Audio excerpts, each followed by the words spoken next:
मायापति नारायण के चरणों में शीस नवाए, 10वां अध्याय कार्तिक, लिखू नारायण राय। राधे कृष्णा। प्रिय भक्तगणों, धर्म ज्ञान चैनल पर आपका स्वागत है।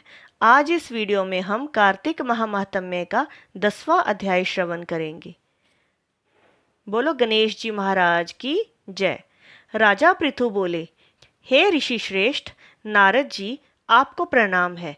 कृपया अब यह बताने की कृपा कीजिए कि जब भगवान शंकर ने अपने मस्तक के तेज को क्षीर सागर में डाला तो उस समय क्या हुआ।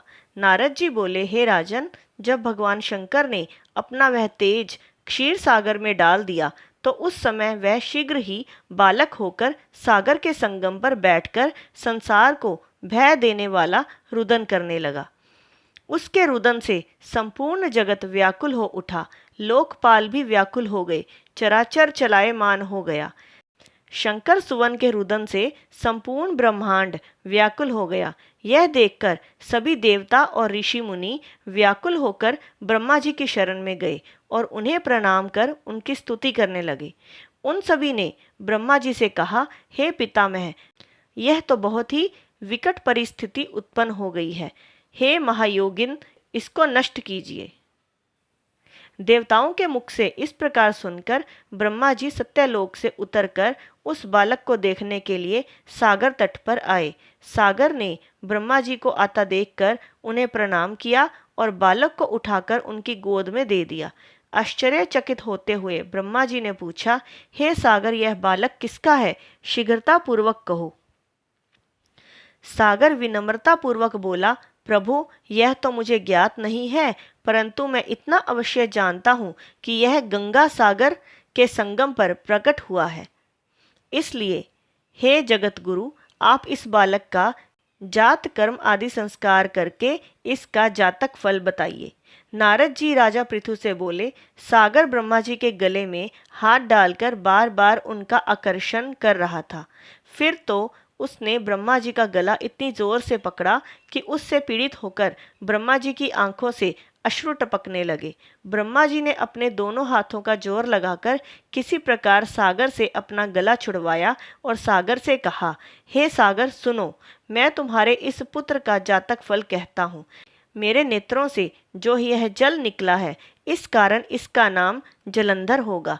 उत्पन्न होते ही यह तरुण अवस्था को प्राप्त हो गया है, इसलिए यह सब शास्त्रों का पारगामी, पराक्रमी, महावीर, बलशाली, महायोद्धा और रण में विजय प्राप्त करने वाला होगा। यह बालक सभी दैत्यों का अधिपति होगा। यह किसी से भी पराजित न होने वाला तथा भगवान विष्णु को भी जीतने वाला होगा। भगवान शंकर को छोड़कर यह सबसे अवध्य होगा। जहाँ से इसकी उत्पत्ति हुई है, यह वहीं जाएगा। इसकी पत्नी बड़ी पतिव्रता, सौभाग्यशालिनी, सर्वांग सुंदरी, परम मनोहर, मधुर वाणी बोलने वाली तथा शीलवान होगी। सागर से इस प्रकार कहकर ब्रह्मा जी ने शुक्राचार्य को बुलवाया और उनके हाथों से बालक का राज्याभिषेक कराकर स्वयं अंतर्ध्यान हो गए। बालक को देखकर सागर की प्रसन्नता की सीमा न रही। वह हर्षित मन से घर आ गया। फिर सागर में उस बालक का लालन पालन कर उसे पुष्ट किया। फिर कालनेमी नामक असुर को बुलाकर वृंदा नामक कन्या से विधि पूर्वक उसका विवाह करा दिया। उस विवाह में बहुत बड़ा उत्सव हुआ। श्री शुक्राचार्य के प्रभाव से पत्नी सहित जलंधर दैत्यों का राजा हो गया।